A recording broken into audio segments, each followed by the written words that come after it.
fight. Where's the fight? You know where the fight is? Have you seen the fight? We're told about a fight right here, right now. Is there not? No fight. Alright, wait, what year is it? 2022. 2022? 22. Wait, that's only 8 years till we're carbon neutral. That's not long, is it? No, it isn't.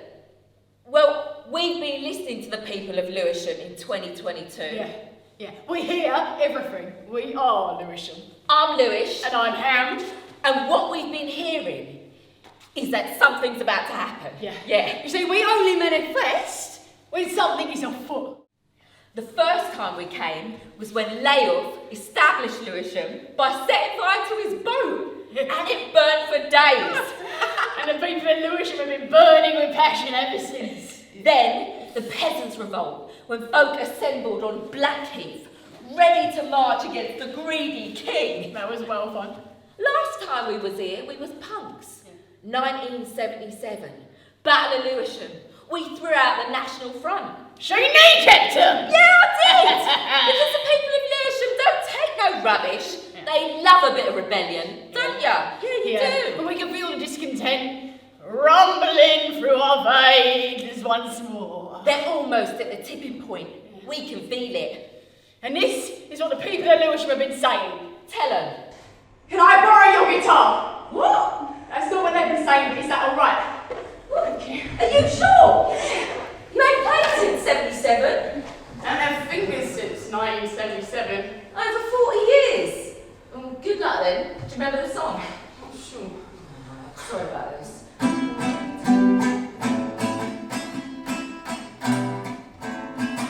They tell us to recycle our yogurt pots. You're having a laugh, mate. I can't afford socks. Don't use your car. You can work from home. Got a 60-hour shift and my kids are alone. We're sick of it. We're sick of it. Houses in the thick of it. Government's hiring. Business don't slow. What are you doing for our children too?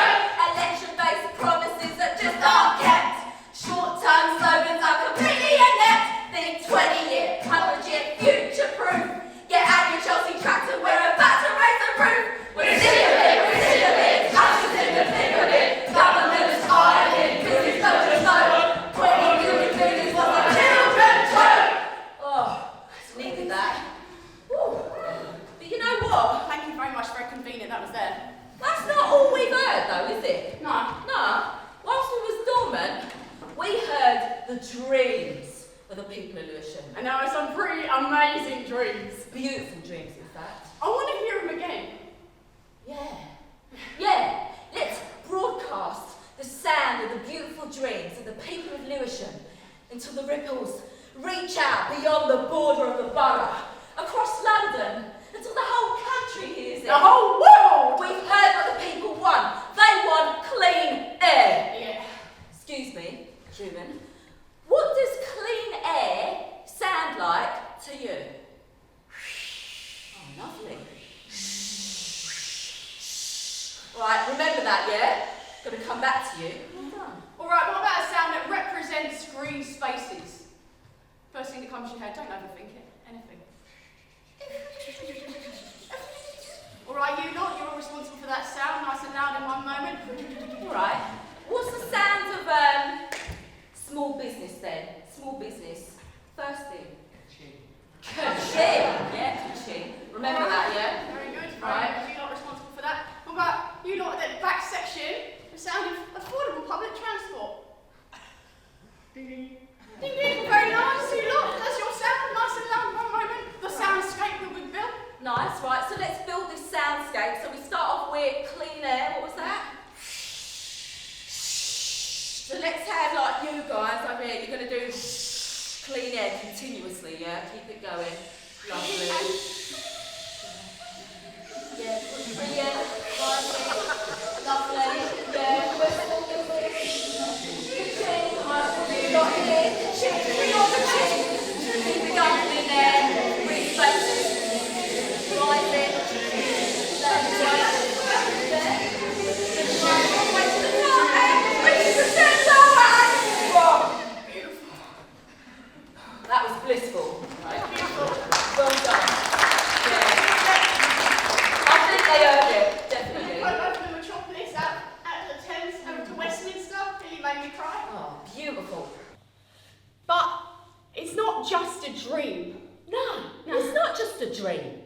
You know?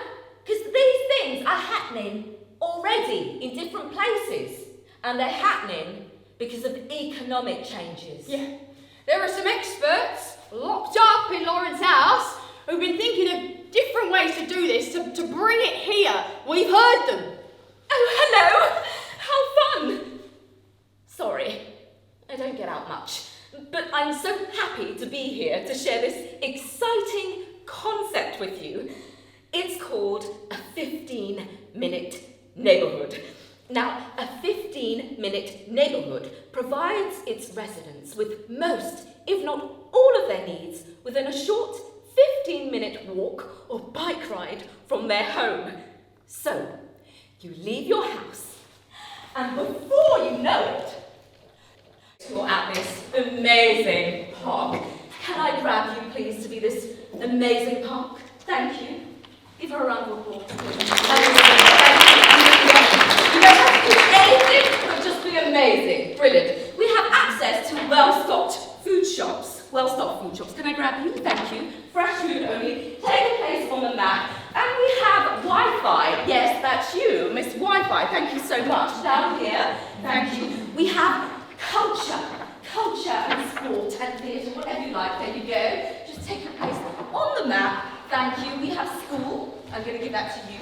Take your place on the map there. And because, unfortunately, we can't live off air, we have to work still. So work, would you like to shuffle over this way and take your place on our 15-minute neighbourhood? Thank you. So, here you have it, your 15-minute neighbourhood. And it has it all. But if it doesn't, then existing spaces can be repurposed to provide it. It's a way to serve people who are often excluded from this type of planning, like women, children, the elderly, people with disabilities. Having green space promotes urban biodiversity, which is great for the planet and greatly improves mental and physical health. Thank you so much. Give them a round of applause. Thank you.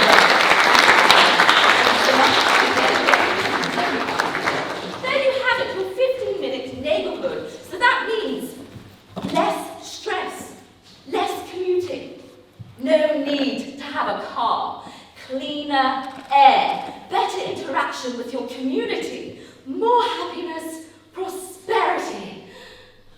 Just imagine how that would be for you if you had all of that in Rushy Green. I mean, it's not an impossible thing, is it? It already exists in other parts of the world. Excuse me, what do you dream of having within a 15-minute walk or bike ride from your home? Anything? What would you love? A park. I mean, that's basic, isn't it? Yeah. Well, you park for one, you should definitely have a park. It's fine. We'll get you that for your 15-minute neighbourhood. What about you in the back? What would you like? A cinema. A cinema. Watch some movies. That would be great. What would you like? I like a really huge outdoor swimming pool so I can practice my diving. Right. Huge dive, and then I'd sit under a tree, so like an eco swimming pool. Chill. You're good at diving, aren't you? Yeah, excellent. Quite formidable diver. Lovely. Yeah, but that is not the only idea for how to do things differently. Those experts, they've been coming up with loads of ideas of how to make our green dream come true, and it does start with economics. Hello. I'm really happy to be able to explain this to you today. So, I'm going to explain a complex economic model in simple terms, and as a visual aid, I'm going to use a donut. So, the donut model is a guide for an economy that serves social welfare, but crucially, without overstepping our planet's finite resources. So, we don't want anybody to be in the hole without energy, water, food, income, health, or education. No. We all mean to thrive together, but crucially without overstepping our bounds to create climate change, air pollution, or degradation of biodiversity. We all want to be here together in the sweet carbohydrate ring with no one left behind. Wait, why would you do that? Why has that already happened? Because some donut say. I see what you did there. It's very clever. It's very clever. She brought it right round. Very sharp. Yeah, she brought it right round.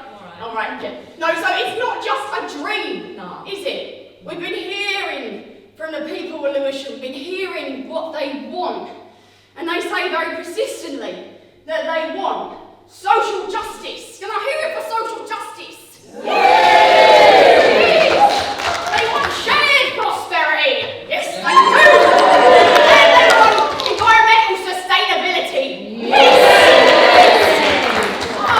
We found, we've been listening, behind the scenes there are some persistent blocks keep getting in the way of that.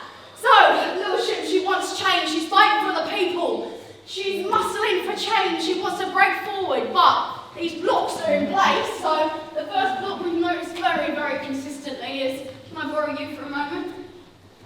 You can be a developer, right? Stand here, look tough. There's your massive wallet of cash. Great, right, so developers. Very difficult bunch. Don't give up, Lewisham. You try, you motor. Never. So developers. They buy a bit of land and they want to make as much profit as possible. But when the council tried to impose green measures as a condition of planning, the developers, they'll sue the council with their deeper wallets and they'll drag them through the courts until the council run out of money and they give up. You turn around and like, my God, that's that was vicious at what you did to those people. Come on, sit down. Thank you. Are you all right? Just a minor scratch. Just a little scratch, put plaster on it later. All right, can I borrow you? Thank you. Just for an insurance company. So they've got a lovely clipboard with red tape here. Wonderful, just stand there and look tough. Yeah, you stand your ground. Don't give up, Lewisham. All right, so, insurance companies. They forced the council to cut down trees because they won't insure trees they won't insure trees at all actually, but they won't insure houses with big trees too nearby.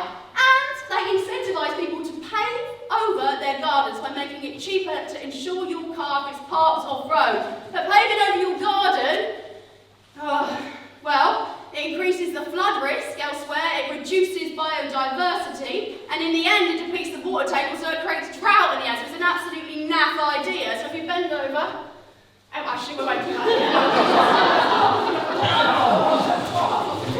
Thank you very much. So you can go and sit down. Alright, the last block to change that we've noticed is central government. Can I borrow you for a moment? Is that alright? Yeah, that's right, there's a person in purple. Is that alright? Thank you so much. So central government is a very persistent block, they really get in the way. And we could be representing anybody from central government here. Wonderful, if you stand here and look tough. Wonderful. Yeah, so central government. They refuse to legislate effectively, either by stopping supermarkets from wrapping absolutely everything in plastic, or by taking control of the energy crisis. So something they could do would be to force large corporations to hit their profits, their massive profits first, before our bills with these increased global energy prices. Why don't they do that? Because they're too afraid of upsetting shareholders or their corporate donors. Absolutely terrible behaviour, so now I am going to get you to bend over actually. Just cause some flatulence in their area. Oh, my English in space. Very rude and stinky. Revolving behaviour. Go sit down. Thank you very much.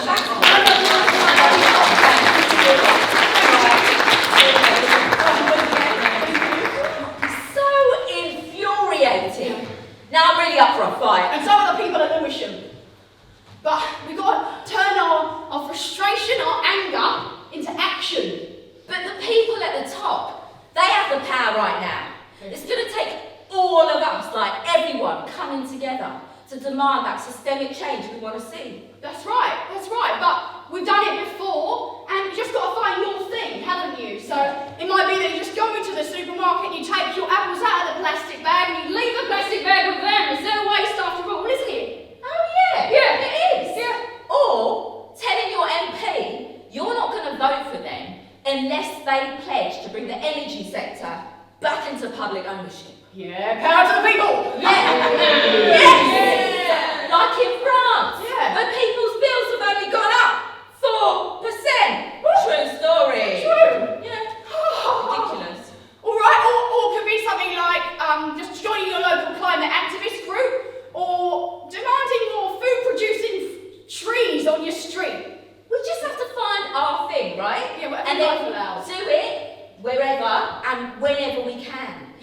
change to the doorsteps of power. That's right, because we manifested for a fight, and this is going to be a good one.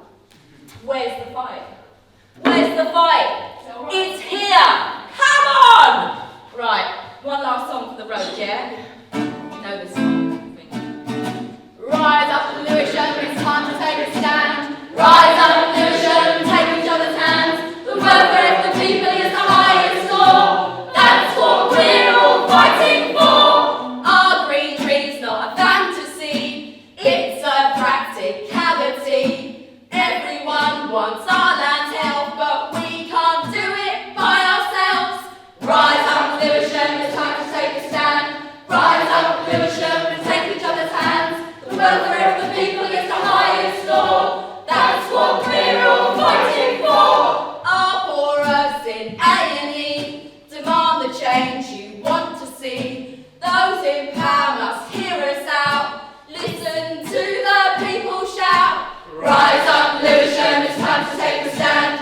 Rise up, Lewisham, and take each other's hands. The welfare of the people is the highest law. That's what we're all fighting for.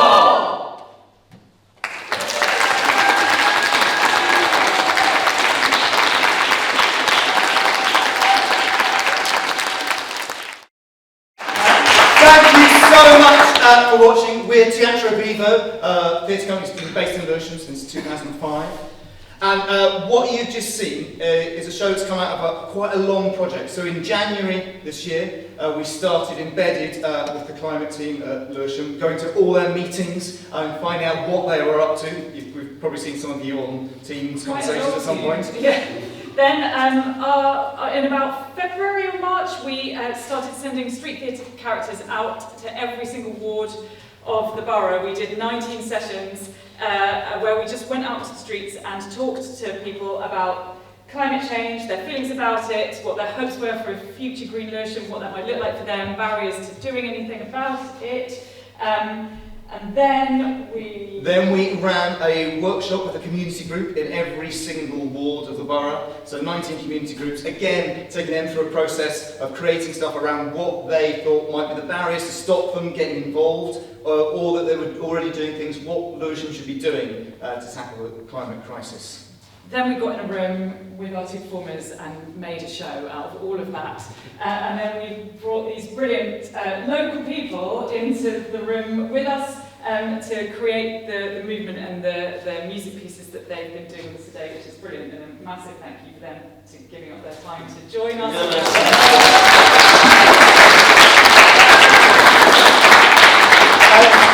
Just to say with that process, genuinely, on the first day of rehearsals, we had no idea what the show would be. We spent a day and a half reading through our reports of the meetings we've been in, the workshop reports and the reports of the Usherette characters, and this show reflects exactly what the people of Lewisham told us from all those things. It's a genuine response from talking to hundreds and hundreds of people, and we've tried not to put our own opinions into it. It's really what came out in all of that research. And we are now in the middle of performing across every single ward in the borough. We've got a few days left. You'll see from the bits that haven't got anything written on them where we've got left to go. So when we perform in a ward at the end of the show, we say to people, there's a QR code here. You're also welcome to come and scan it if you like.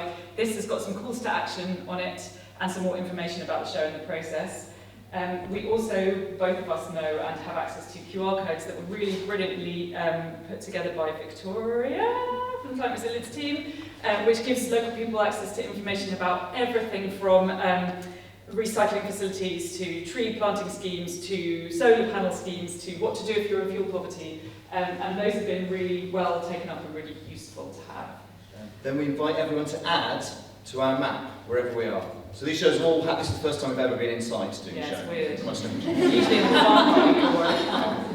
So we asked them to add to the map what zero carbon ward, whatever ward it had to be in, would look like, what they'd like to see. They've drawn things and added things. There's still a little bit of space in Rushy Green. If you want to come and add anything, yes, please do.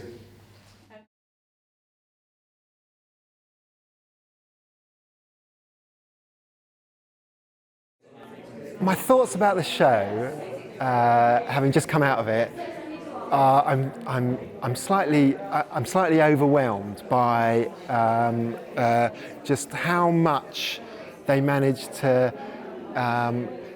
collect in terms of the experience that we had working with them in the council and the engagement process that they've been on across the borough, and how, you know, all of those thousands of contacts were somehow brought together with a bit of creative spark to create a show. I'm quite kind of overwhelmed by how that process has created something that I thoroughly enjoyed.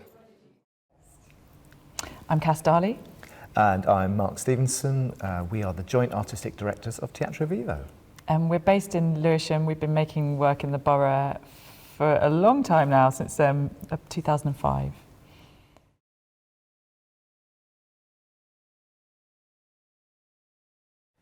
I think we tried not to think too much, because we really wanted to come to this process with a really open mind and not put our own preconceived ideas onto what the end project would be.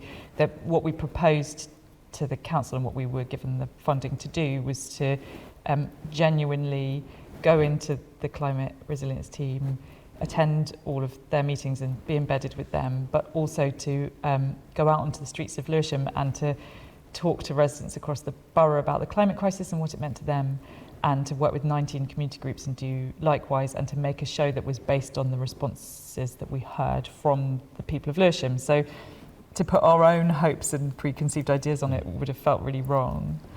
And we genuinely did wait until that rehearsal process to take all that data in and go, what have people said? It was a day and a half of just reading through it all. So we on the first day of rehearsals, we did not know what the show would be at all. It was genuinely something that came out of the research we'd done. We hadn't talked about it at all, which was quite hard. And also, I mean, there were meetings, I think, throughout the process of people trying to say, have you got any idea yet what it's going to be about? And we sort of were quite resolute about saying no, which I think might have been mildly terrifying for other parties at various points. But I was proud that we did manage to do that. So we started off in January 2022 with the climate team going to every meeting that they did over a couple of months, which was amazing, going and hearing them talk about things and discuss what they were doing. And a lot of that first bit was actually figuring out what the climate resilience team were up to. And I think we were surprised about the amount of brilliant things they're involved in, but that we, even as Lewisham residents, we didn't know about. And then after that, we went... We have street theatre characters called the Usherettes, who are all performers. A lot of them are Lewisham based, and we sent them out to every ward in the borough, so it's 19 wards, and in pairs.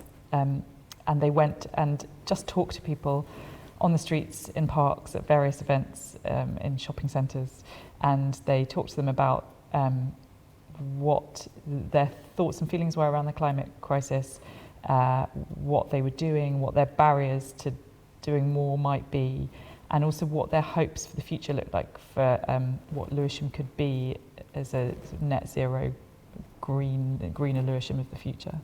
And then we took the same questions to 19 community groups, so one group in each council ward in the borough, and ran a workshop with those groups. So that was a mixture of loads of different things, from a walking men's group to a learning disability group to an old age pensioner group. There was loads and loads of mix of different people kind of putting their ideas into it as well. Meetings, I can't even begin to tell you, a lot, like several a day at some in January and February and March, I think. Yeah, I think we probably went to over 45, 50 meetings. And ran a workshop with the climate resilience team. And then, performance-wise... 38 performances out on the street, that's 2 in each ward, an extra performance in the council chamber, and then we're doing 4 performances at Lewisham People's Day to finish off. So I think that's a grand total of 43.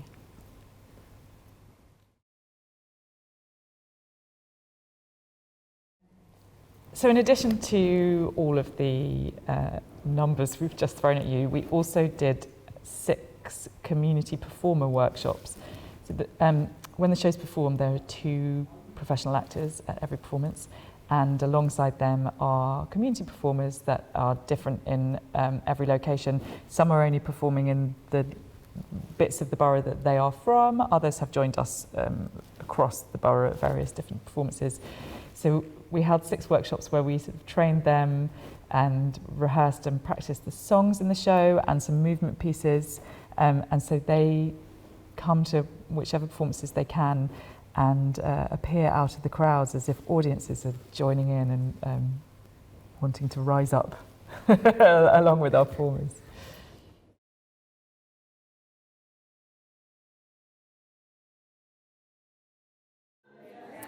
So with the Artists of Change programme, when they were embedded in the team for 6 months, I do remember vividly the first time someone said to me, "Oh yes, as part of Borough of Culture, you're going to have some artists embedded in your team." And I remember laughing a lot for a very long time because it made it was funny because there was no concept of that doesn't really relate to what we do on a day-to-day basis. And then somehow it got kind of mixed into the whole COVID thing, where our way of working had totally changed. We were kind of rather than being in an office, we were remotely on Teams, engaging with people for a flat screen.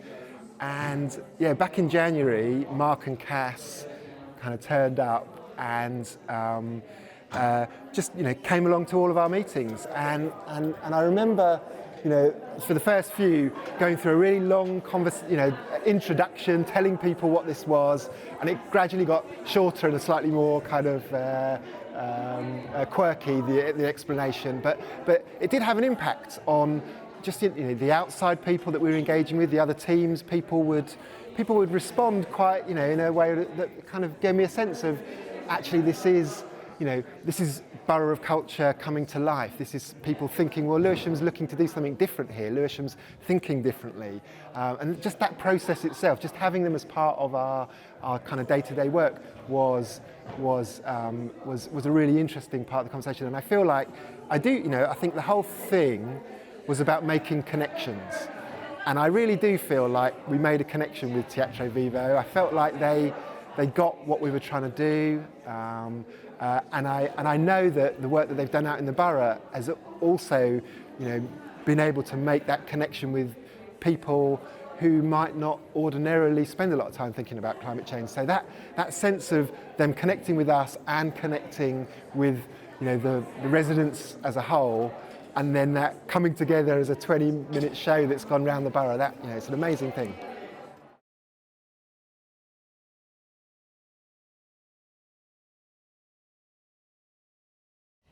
We got into a room with the 2 of us and the 2 performers, and we spent a day and a half reading every single report from each of those sessions, so the Usherettes sessions and the community workshop sessions, which was a vast amount of data to take in. We also, in fact, read our own notes from every meeting we'd attended with the climate resilience team, and then we thought, oh my goodness, that's an enormous amount of info. And we started to look for themes and patterns for things that people had said and stuff that had come up repeatedly. And it felt actually that there was a really clear pattern that emerged quite quickly, which was great because it gave us the basis for, what direction the show was going to take.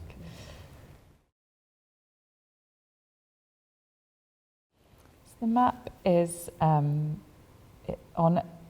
show is performed on a floor cloth which has a map of Lewisham, and it has the ward boundaries, so every ward of the borough on it. And we performed the show in every ward, so it's listed all 19 wards, and the council chamber itself, so it's the 20th.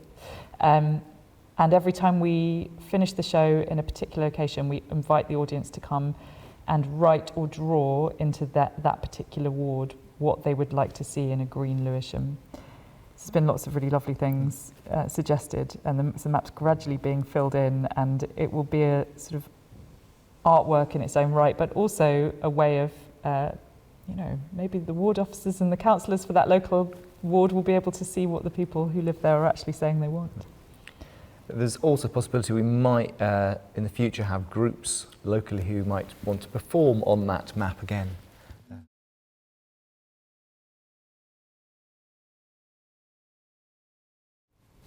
Yeah, so the climate resilience team came along as well at some points to see what we'd made, and there was a lovely moment where there's some very detailed information about economic models that they fed especially into that had come up throughout the process. It's interesting, they're seeing it out on the streets for the first time. They got to see it about half made, so they got to input into it, but not fully, I suppose. It was an artistic piece of it that we kind of made out with their control. I think that for me the really interesting thing about the climate resilience team, and I think is a really useful model of how artists and councils could possibly, or any organisation in fact, could work together, is that they were really brilliant at saying from day one that they didn't want us to make something that they wanted to make. They wanted us to have our own to make our own response to everything we'd seen, and they even said that they wanted to be challenged and they wanted to be provoked, which is brave, I think, and brilliant. But actually I have to give a massive sort of shout out to them, because we came with that attitude of thinking that's what we do, but they are actually really brilliant. And one of the things we really saw was the frustrations they face with lack of funding and the sort of intricacies of how regional funding bodies distribute money and things that are frustrating and ridiculous, and if there was anything we really wanted to do, it was to sort of talk about that, because in lots of cases it's public money distributed by central government that is not getting to the right places, and that's absolutely not the council's fault. But I think often they become the whipping boy in the eyes of the general public, which is presumably what the government wanted to happen. But it was very interesting to see behind the scenes that lots of things we thought might have been their fault really weren't, and they're doing a brilliant job with the limited resources that they've got. And that was interesting to be out in the streets as well when we were talking to people. Actually, that's what came up a lot. The things they would complain that the council weren't doing actually weren't things that were in the council control. So I think that partly that's why our show's become what it is, about maybe a call for change higher up, because it feels that that's the block that it's the thing that's stopping people from getting involved in any climate action, is that change at the very top isn't really happening. Yeah. People know what they should be doing on an individual level. People are aware of recycling. Everybody knows they should be doing that as much as possible. Everyone knows they should drive less and try and walk and cycle more. But there are so many barriers at the moment to that happening, and a strong feeling, I would say, particularly from the sort of poorer parts of the borough, that why should they, when they don't see any change coming from people in position of power? And I think that's really fair enough. I think it's really interesting, because I thought we'd end up making a much more political piece than we expected. And I wasn't sure what the reaction would be, but I don't think we've had a single negative response. I think everyone's gone, oh yeah, that's what we think, that's right. I think because it genuinely has reflected everyone's views, I think everyone is tired of being told off to do things, or they want to see something happening but don't quite know what. So if anything, people have gone away asking more about some of the things in it, like 15-minute neighbourhoods or donut economic models. We had a 10-year-old girl who came and said, all right, I'm going to go and be an activist, which is brilliant. It's exactly what there's people kind of going, okay, there are ways to challenge this, there are ways to get involved. And I think that's been the general response. Even at one location, I hadn't really thought it through properly, but when we pitched up and set up outside Sainsbury's, and obviously the show's quite loud, and the security guard came up to see what was going on at the point that we were saying, tell the supermarkets that they can keep the plastic because it's their waste, it's not theirs. And it felt very provocative, actually, to be sort of shouting that at the door of an actual supermarket. And he just went, yeah. I thought, oh, brilliant. Well, that's brilliant. If even that chap agrees that that's the right thing to do, then we're saying something right, I think. I think before we did this project, I wasn't sure what kind of change we would affect. I thought it might be we're invited in and we're going to do some stuff and we'll do some research and we'll make something and that'll happen and it'll be very nice. But I think it's shown that real potential for us to make a huge difference to policy and the way that things happen in the council. I think it's to spread ideas throughout council members has been one of the most valuable things that any project I think can have. I think there's it's really difficult to unpick briefly what all the sort of permutations of it are, but I think it really requires the council to be genuinely open to being changed. I think that's really important, and I feel like we were really lucky to find a team that welcomed us in genuinely and openly and really wanted the process to sort of do something good. And I think it's really important that the artists, if you work with them, are given that sort of freedom to challenge and to provoke and to have their own ideas and to not be sort of seen as a mouthpiece for the council, because out on the streets what happens a lot is people say, are you from the council? And we say no, and they go, oh, all right then. And then as long as they're aware that we're independent and we're doing something independently, that we're able to get them to listen to us. Yeah. But I think there's so much potential for how councils communicate with their residents and reach people who they just don't reach normally, who aren't the people who go to their ward assemblies or who turn up to council meetings or who write to their local councillor or anything like that. And, you know, we went into Lewisham Hospital to talk to people who are long-term people who are in and out of hospital. Those are not people who you're going to reach at a council meeting, or even that you're going to get at any sort of event that you might turn up to. And so I think yeah, we just have the ability to hit more and a more diverse group of people than council comms normally does.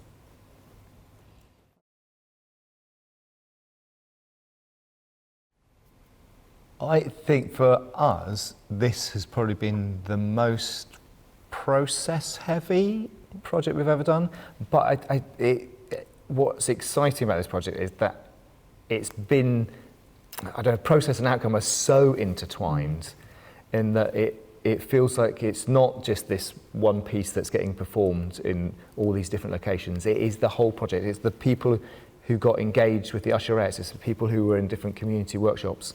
I had, in one of the performances last week, at that performance, there was somebody who'd been in one of the workshops, so someone had been talked to on the street by the Usherettes, and they were excited to see the bits that had interacted with them, but they'd gone away from those moments thinking about climate, thinking about what they could do in their local area.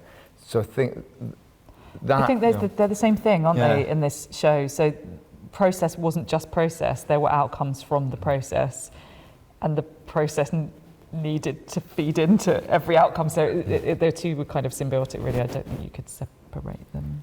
And I think also we're doing a show in the council chambers to lots of people who work in the council, and that is going to then be used for an induction process for people in the council to watch, so that these ideas can hopefully percolate through the whole of the council, and that'll go into the thinking of what happens around anything, around planning, around what happens in schools, what happens for every little bit that the council have their say in. And if that can happen as part of this process, that's quite an amazing potential for it to have. Yeah, I think it was one of the things that was really clear from our time with the climate resilience team, that it isn't something that they can just tackle, that actually every single decision the council needs to have how we're going to get to net zero by 2030, which is what the council have pledged to do, sort of riven through every decision.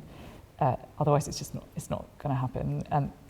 And that's not about there being climate policies. It's about every single decision that's taken, whether it feels climate related or not, having that in mind as well as all the other things it needs to do.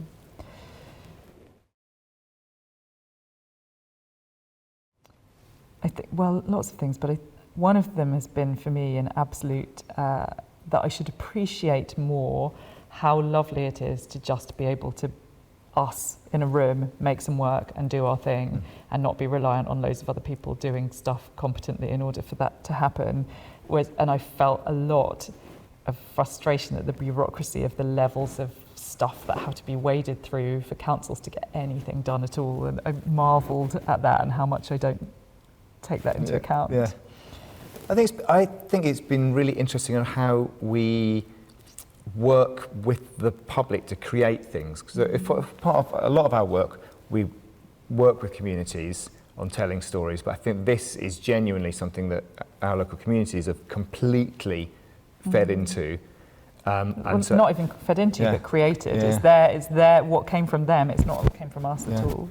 So I think as a model of how we move on with that, I think that's a really exciting way for our artistic practice to develop. Mm.